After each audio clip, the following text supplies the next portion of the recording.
Join me for the pledge.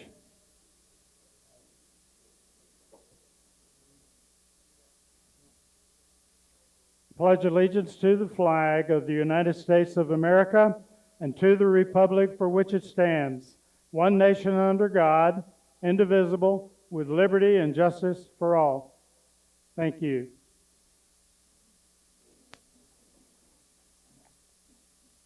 We've got some guests I would like to take a moment to introduce. Jim, where are you? Back in the back there, okay. Richard Atro, where are you? Right up here up front. Richard is here visiting with Nita Bauer. Nita's back there on that camera. You are here from Connecticut, is that correct? And a half a year in Hawaii. You got any room in that hut in Hawaii there? Well, if you want to stay with my daughter, you have to cook for her and do any kind of repair work in the condo. If you do that, you can stay. And take care of her dog. I hear you. Richard is a Navy veteran, served 63 to 65 on active duty, and 62 to 68 on reserve components. Thank you for your service, and thank you for joining us today. Thank you.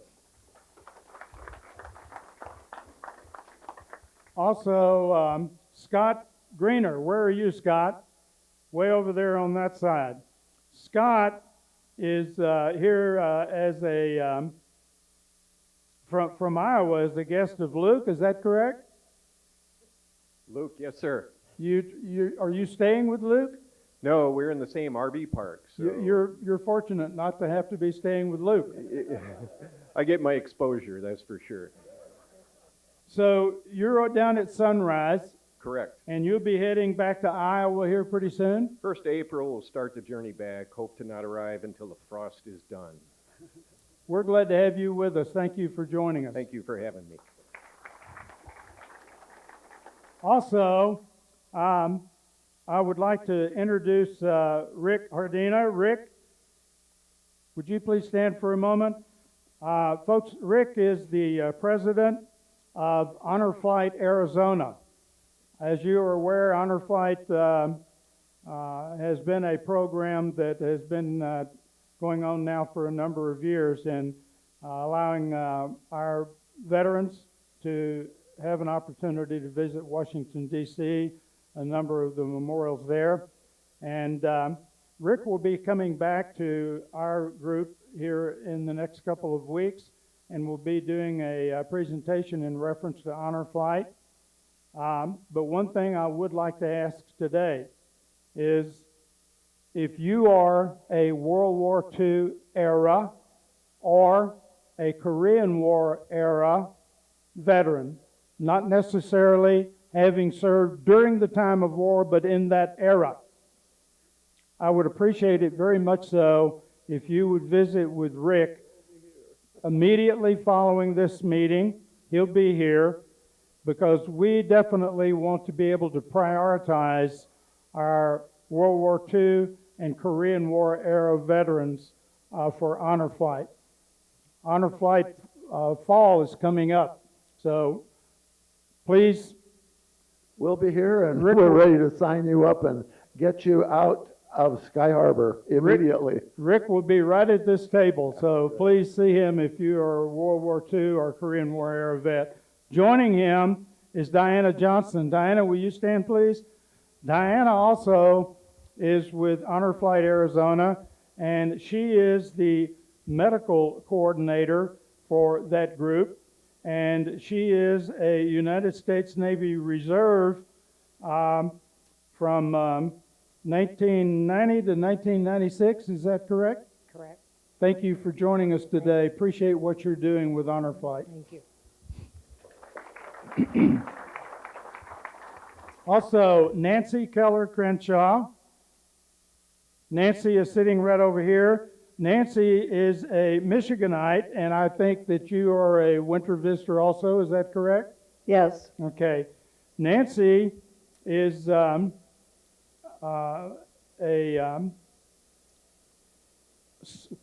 surviving spouse of two veterans. One who was a United States Army veteran deceased, and one a United States Navy veteran deceased. Thank you for joining us today. We're really glad to have you. Thank you. And you are also a DAR member. I can't tell you how much respect I have for that organization and what they do for our veteran and active duty community. Also, we have Donald Selzler. Did I say that right, Donald? Selzler? I'm from East Texas, so I don't read very well. Donald is a North Dakotan and served in 78 to 2001 United States Army National Guard retiree. Yes, sir. Thank you for your service and thank you for joining us. Thank you. Appreciate you. Also, I want to take this moment to welcome back a few folks. Patrick Henry, my black hat fellow right over here. Patrick has been absent for a little while, but he's back, and we're glad to have you, very much so. Don Weidman, raise your hand, Don. Don, I don't know where the hell you've been, but we're sure glad to have you back here. Don is one of two diehard Canadians that have been involved in our program for a long time, and we're glad to have you back. Hadn't seen you in a while. Thank you for joining us. Also, Bill Norwood, raise your hand over here. Bill's been traipsing around, he and his wife Molly, in Portugal for the past couple of months. He finally got his feet on the ground. Glad to have you back with us. Joe and Susan Rozier, raise your hands back there.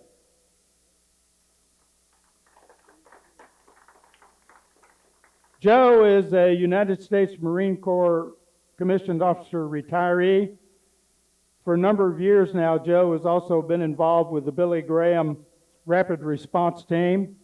Joe just returned this week from his 8th trip to Ukraine, and he has been involved in working some of the hurricane tragedies that have taken place on our coast. Thank you for everything you do for these folks, Joe, and welcome back. Susan, welcome back. And sitting way back there on the back table is Fagerland.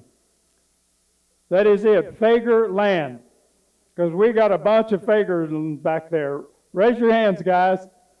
We got Kevin back over here as well. That's Ron's son. This is your second trip back at least, right?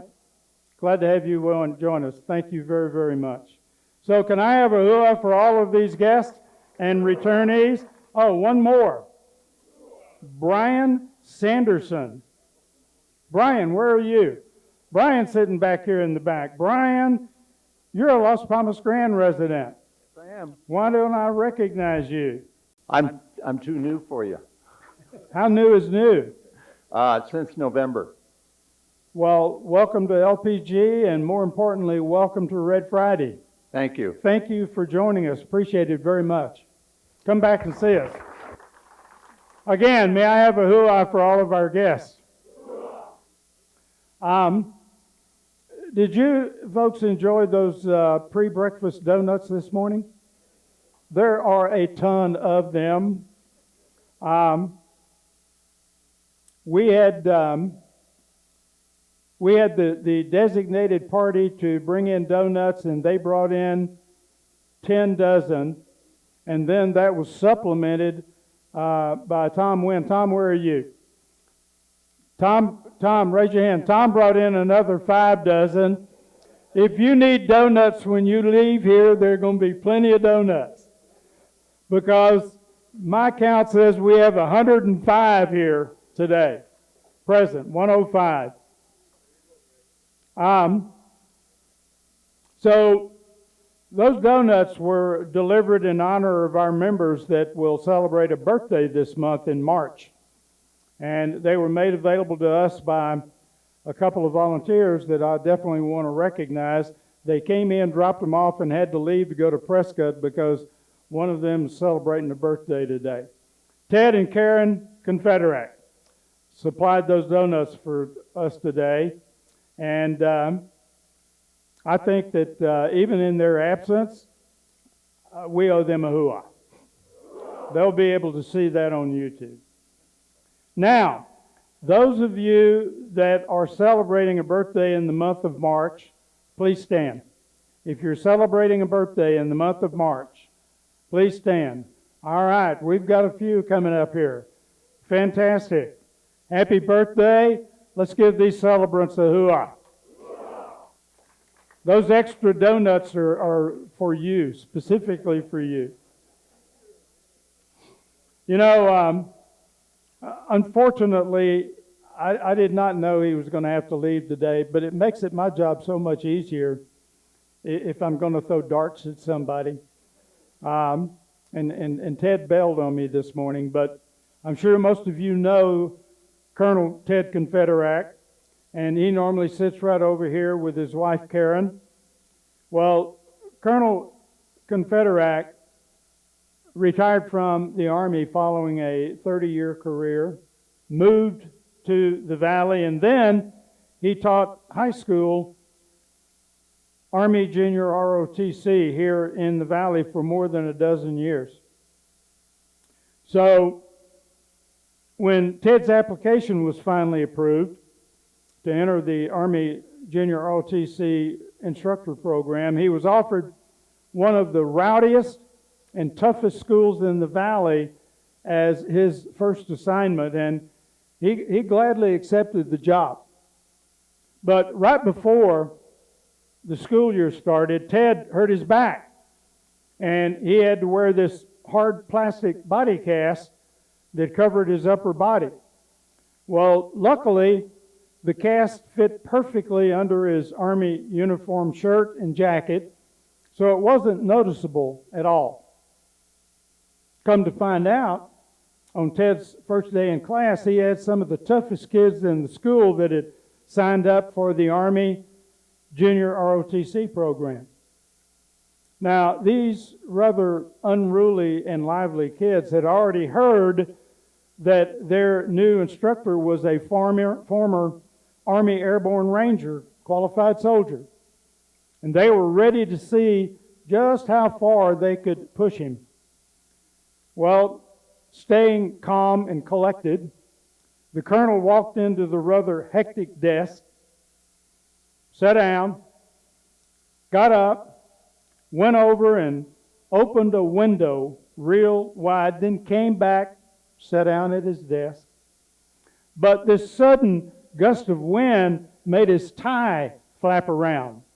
And without missing a beat, he grabbed a stapler out of his briefcase and just calmly stapled his tie to his chest, carried on like nothing had happened.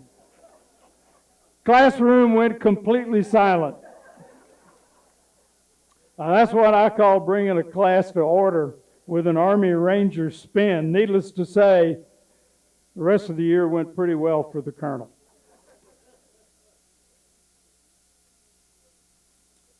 May I see the hands of those of you who at some time during your military career served in the United States Navy Reserve, to include the Navy Selected Reserve, the Navy Individual Ready Reserve, or the Navy Retired Reserve. May I see hands?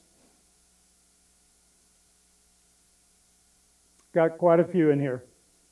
Thank you for your naval service. So, in addition to our Red Friday birthday celebrants for the month of March, we have another birthday to celebrate. That being the United States Navy Reserve. So, to all of you who have served in the Navy Reserve, we join you in celebrating the birth of that very important branch of service. And this morning, I want to share with you a little history about the Navy Reserve and offer a bit of a background about the branch that you may not be aware of. Now, The Navy Reserve doesn't have an official history stretching all the way back to 1775 like its active duty counterpart, but the United States Navy Reserve has been operating for more than a century and celebrated its 110th birthday last Monday, March 3.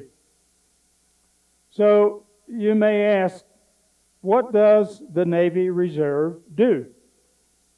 Well, today, the Navy's selected reserve of 57,000 personnel represents almost 20% of the Navy's total personnel assets, and an additional 37,000 Navy reservists serve in the individual R.E.D reserve. That's a combined reserve force of 94,000 naval personnel at the R.E.D. And at any time, those Navy Reserve components are subject to be activated at the behest of the President, Congress, or the Secretary of Defense. Now, these reservists serve to amplify the Navy's core capabilities. Those capabilities include forward presence, deterrence, sea control, power projection, maritime security, humanitarian assistance, and disaster response. In fact, on any day, 25% of the Navy Reserve is delivering operational support to the fleet and combat forces. And as we look back on the branch's history prior to World War I, we find that individual states used naval militias to supplement the Navy. However, as you might expect, during that era, these units were quite limited in their readiness and their combat effectiveness. It was just prior to the Civil War that both civilian and military leaders recognized the need for a naval reserve that would be used to quickly increase the fleet size in the event of war. But no one acted on that proposition. And in 1861, when the Civil War broke out, President Abraham Lincoln expanded the use of the Union's naval power, and the Navy grew from only 8,000 sailors in March of 1861 to 84,000 by the end of the Civil War. Over a brief period of time, the power and global influence of the United States Navy grew. In fact, by the end of the Civil War, the Union Navy had over 600 ships, the largest navy in the world at the time. But it was not until March 3rd, 1915, when the Navy Reserve got its formal start and was named the Federal Navy Reserve. And this would last only 1 year, until 1916, when the Federal Naval Reserve was reorganized and then it was rechristened as the United States Naval Reserve Force. Now, at the start of World War I, approximately 8,000 Navy Reserve members were serving. But by the war's end, those numbers swelled to 250,000 reserve sailors. That represented 54% of the total U.S. naval force in 1918. And by the time American troops took action against the Axis powers in 1941, nearly every Navy Reserve member had been called up to serve in the active duty Navy. The number of Navy reservists serving at the start of World War II was estimated at 380,000 members. When World War II was over, those ranks had 3.5 million sailors. That totaled 85% of the total Navy force.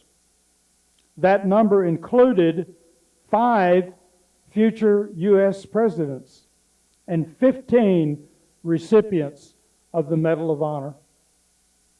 Those future presidents included Lieutenant John F. Kennedy, U.S. Navy Reserve, Commander Lyndon B. Johnson, U.S. Navy Reserve, Commander Richard M. Nixon, U.S. Navy Reserve, Lieutenant Commander Gerald R. Ford, U.S. Navy Reserve, and Lieutenant George H.W. Bush, United States Navy Reserve.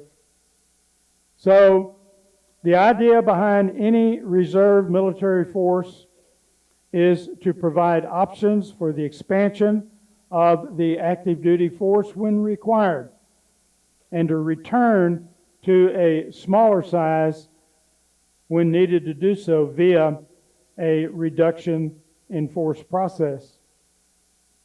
So, when America entered World War II, this concept would be used to its absolute fullest extent.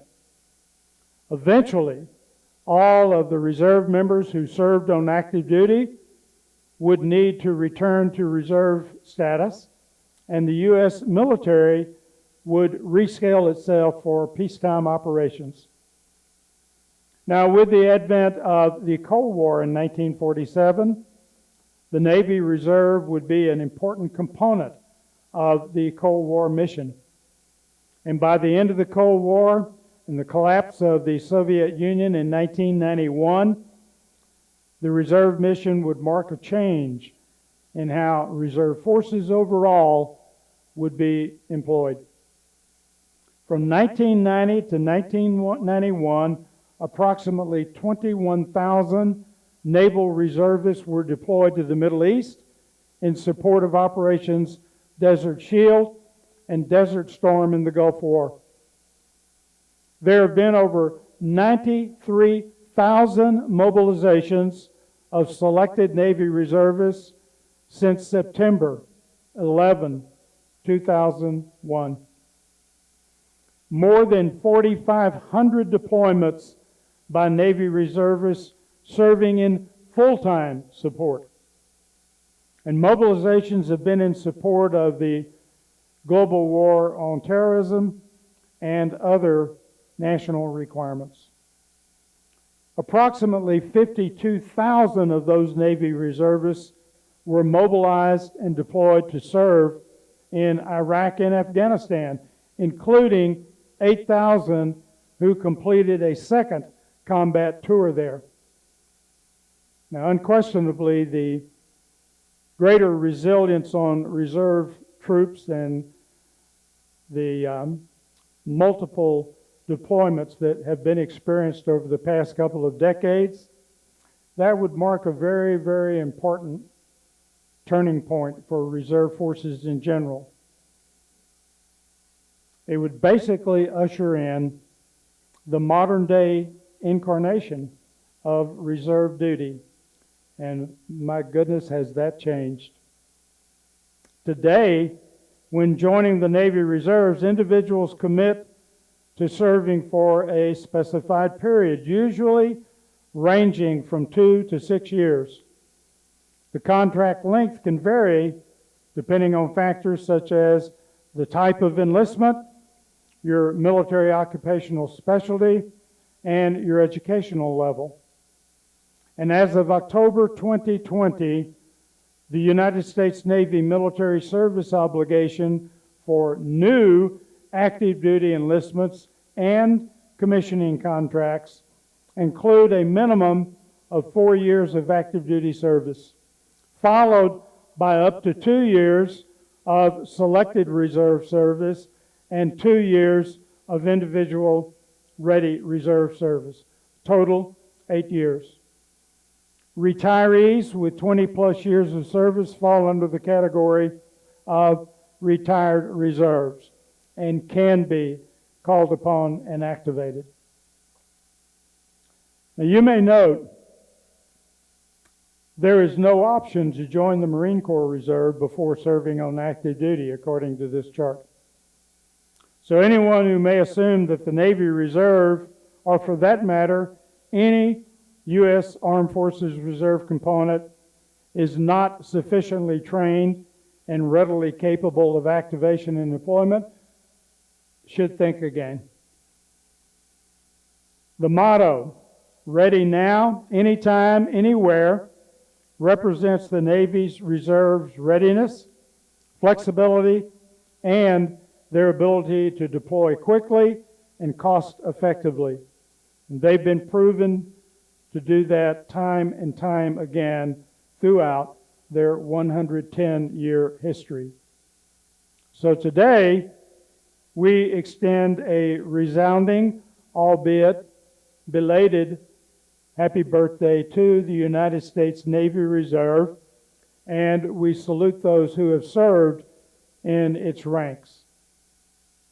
Can I have a hoo-yah for this extraordinary group of Navy warriors? Hoo-yah! And for all of you Navy reservists, thank you for your service.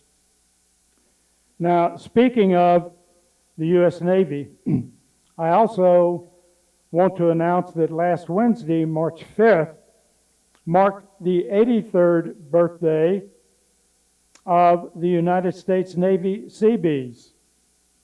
Do we have any Navy Seabees in here? May I see hands? I know that we have had some that have joined us here in the past few weeks. None here today? I'm sorry? There must be. Well, the Seabees are officially known as the United States Navy Construction Battalions. And Seabees are renowned for their expertise in naval construction, engineering, and their unwavering commitment to service. 83 years ago, the United States Navy Seabees were born out of necessity, answering the call to build, to fight, and to pave the way for victory in World War II.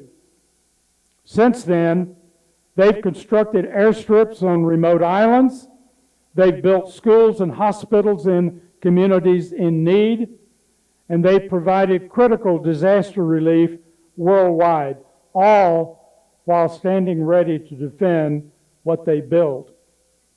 From the jungles of Vietnam to the mountains of Afghanistan, from humanitarian missions to global security operations, Seabees continue to prove that we build, we fight is more than a motto.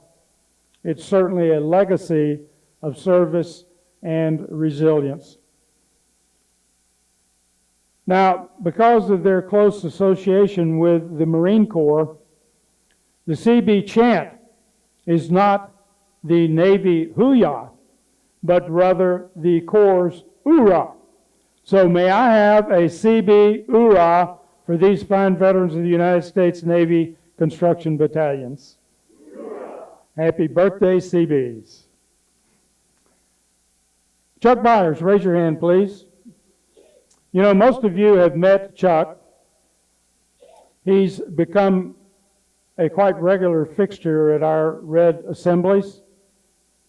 But for those of you who have not had the pleasure of becoming acquainted with him, allow me to highlight just a couple of things about this gentleman. Chuck is well known both nationally and throughout the Grand Canyon State for his involvement and leadership in numerous programs that are extremely beneficial for our veteran community. Currently, Chuck is serving for a 6-year period as the Chief Veteran Service Officer for the state of Arizona. And he helped build a strong volunteer veteran service organization program for this state. He also currently serves on the Veteran Benefits Committee for the National Vietnam Veterans Association. He currently serves as chair for Veterans Health Care, Vietnam Veterans of America. and he also currently serves as the National Legislative Director, Military Order of the Purple Heart, USA. Chuck is asked to address this group today to offer insight in a very hot topic within this veteran community. That being how we aging vets and family members can navigate healthcare options. So please welcome a man who is renowned for putting veterans first, Chuck Myers. Everyone hear me okay? Well, first of all, happy rainy red Friday. Yes, I told Dick that I'm putting on a seminar, and I thought that this certainly is a great group that need to talk to. When I came out here from New Jersey, and I came out in 2012, I was on Chris Christie's task force for veterans. And I figured if I could deal with Chris Christie, I could deal with anybody out here in Arizona. I came out here, and I've always been a strong veterans advocate, maybe because my call sign in Vietnam was Big Band-Aid.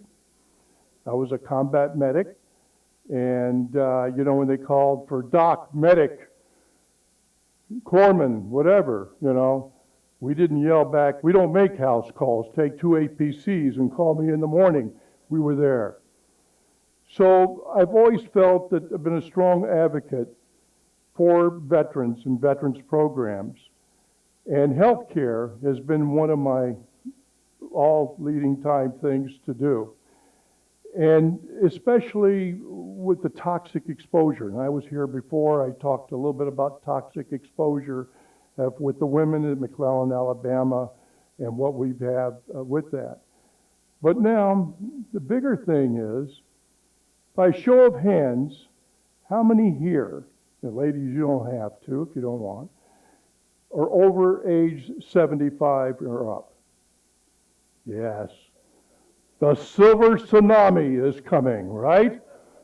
Well, some maybe tsunami, but the silver part. But that's what we are. We are the aging veteran, and especially dealing in healthcare, it's a whole new way, and especially within the VA healthcare system. And that's one of the things that I've been doing is putting on seminars talking about navigating the healthcare system with the VA. How many of you here use the VA?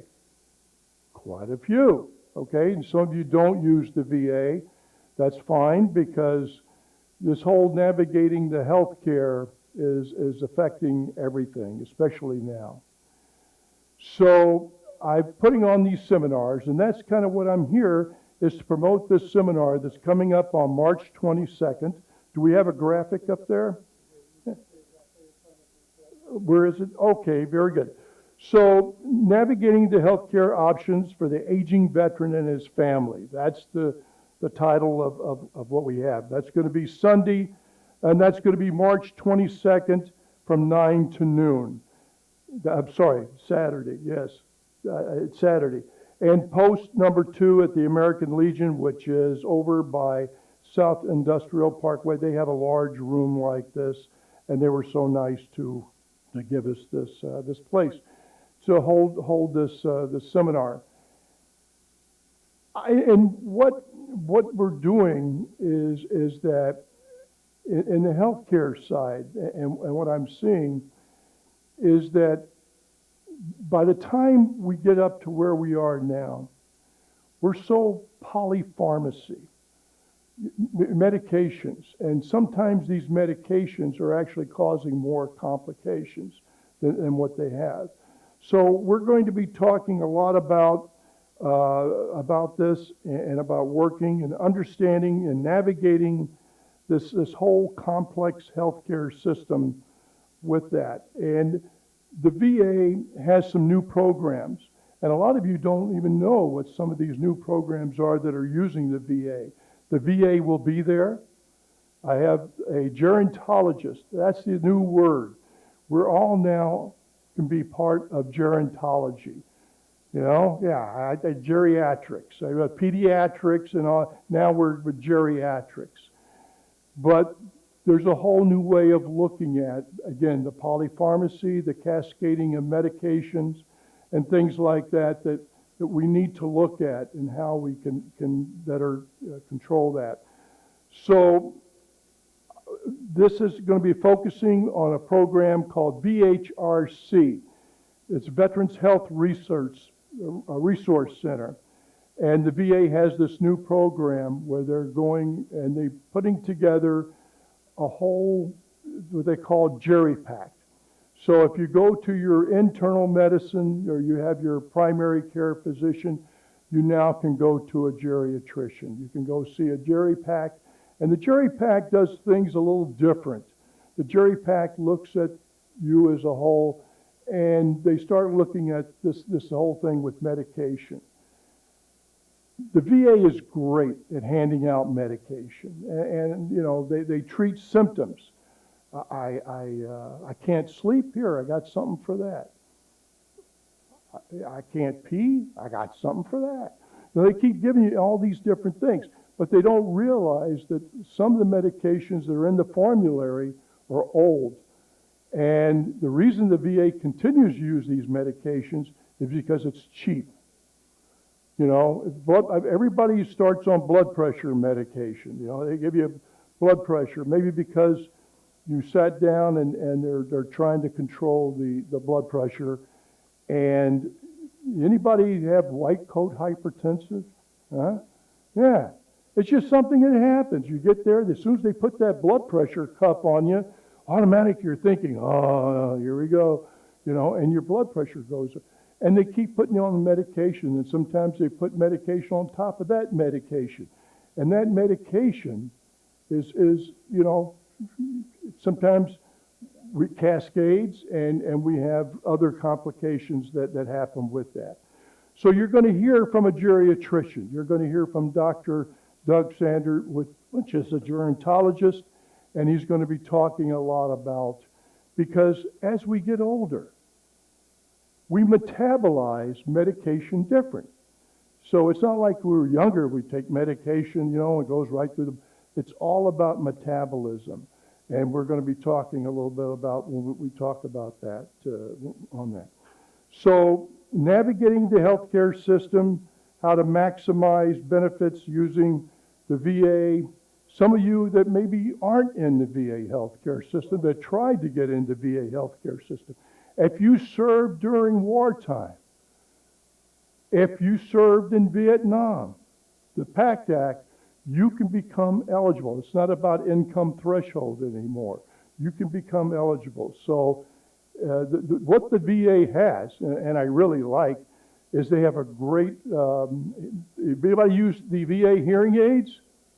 Yeah, they're pretty darn good, right? And they're pretty decent quality. Of course, you know, we all get blamed for selective hearing, right? Yeah, I know. And by the time, but you know, we have the tinnitus and the tinnitus, and those are real hearing issues. So hearing aids are good part of that. And just by, again, being eligible, you can get the hearing aids. You might pay a copay, but your copay is going to be a lot less than what you would be on the outside. So that's one of the things. And as we get older, and as we get sicker, as we need our caregivers. And we're going to be talking a lot about the caregivers program. What is the caregivers? The Comprehensive Caregivers Program was passed in 2018 under the Mission Act, and it took a while for it to get in there, but it's there. And it's all about, you know, what I can do and what I can't do. So you're going to learn. But if you qualify for the caregivers program, your spouse or your loved one or whoever you so decide can now be paid for taking care of you. So instead of going into an assisted living, you now can have that comprehensive caregiver. So it's good to know about these programs that are coming up and that. The VA is really going to a lot of telehealth. How many of you use the computer talking to the VA doctor now? Anybody? How's it going? Pretty good? You know? And you're going to see more and more of that because that's what's happening. Now, they have even changed some of the programs, and it's telefit and telemove. So for busy people, and I figured, okay, I'm going to try it. Well, I didn't have any choice because they put me on a GLP-1 and like Ozempic and stuff like that. I've lost 55 pounds since October. So it works. It works. Every day at 11 o'clock, somebody from the VA gives me a nice friendly call. How you doing today? What are you doing? And you think it'd be kind of nuisance, but no, it's really not. And they ask you, and you can weigh yourself. You have a scale that automatically goes through and tells them what your weight is. You can record it. You don't have to record it. But it's motivational. And you have a little workbook, what not to eat. I asked them one day, I said, what's a really good, healthy Mexican food? And they looked at me and said, there's nothing healthy. But I'll give you a tip. I said, what's the tip? Don't order 2 baskets of chips. Just order 1. So there you go. I gave you a free thing. So these are, so you're going to learn some health tips. You're going to learn some things. And that's what it's going to be about. That the MOVE program, that's their exercise, the Jerry Fit, which is sitting in a chair and doing exercise. Maybe you can't get to the gym, you can't get to this, but at least it gives you some movement. So these are some of the programs and some of the things that we have. So that's why I wanted to bring out this information, new information, so everybody is aware of it. And just, it's all about getting good information out there. This is sponsored by the American Legion. It's sponsored by the Tempe Veterans Committee and the Vietnam Veterans of America, Chapter 1011, East Valley. And like I said, I chair Veterans Healthcare, so yeah, I'll be there, and we have the VA as well. So I encourage anybody that would like to come out and talk and learn about some things. It's 3 hours. It's on a Saturday, but you're going to find out some really good health information, and we got some great handouts. I got a thing here called the Paper Safe, and the Paper Safe is a great little deal. It's what happens. What are our final thoughts? What do we want to do? And you put this all down, and it's given to you, and you have that. So. Not everybody else, other sponsors or anybody else. This is strictly getting good healthcare information to everyone. I thank you and hope to see you on the 22nd. Thank you, Chuck. Thank you. This man is totally dedicated to veteran health issues, and we appreciate everything that you do and all of the focus that you have on health programs for the veterans, Chuck. Thank you. I do have a few announcements that I would like to make. First and foremost, I want to go back and restate, if you are a World War II era or a Korean War era, please see this gentleman before you leave. Just take a moment and visit with him briefly. If you know a veteran that has served in the War II or Korean War era, please get with me, give me a name, phone number, email address if they have it, and I will direct it to Rick and his team, because we definitely want to at least make available honor flights for those era veterans as quickly as possible. On Monday, March 24, 9 to 4, this Red Friday group will have a manned exhibit booth at the Veteran Stand Down sponsored by Sunland Village East. I will be directing an email that will give you all of the details relevant to that particular stand down. Here a few weeks ago, the president of Sunland Village East, Debbie File, was here, gave us an update about this, but I will not only send out email, but also their flyer so that you will have all of the information needed if you wish to go to that stand down. They're anticipating 1,000 to 1,500 veterans that will be attending that stand down. Saturday, March 22, 9 to 12, Chuck's Workshop, just announced, Navigating Healthcare Option for Vets and Families. I will also be sending out a copy of his flyer with the details about that particular workshop. Also, we have guest speakers that are scheduled in both March and April, and I'm confident that you will support those folks, considering they're here to support our program. Again, happy birthday to all of you that are celebrating a birthday in the month of March. When you leave, please drop off your name tags at the greeting table. To our guests that have joined us for the first time, thank you for joining us today. We sincerely hope that you will return. Please know that you will always be welcome at our Red Friday assemblies. And as a final reminder, let us not overlook the importance and the mission of Red Friday, to keep our deployed warriors in our thoughts and prayers, and to continue to demonstrate our support for these fine men and women. Enjoy your weekend. Thank you.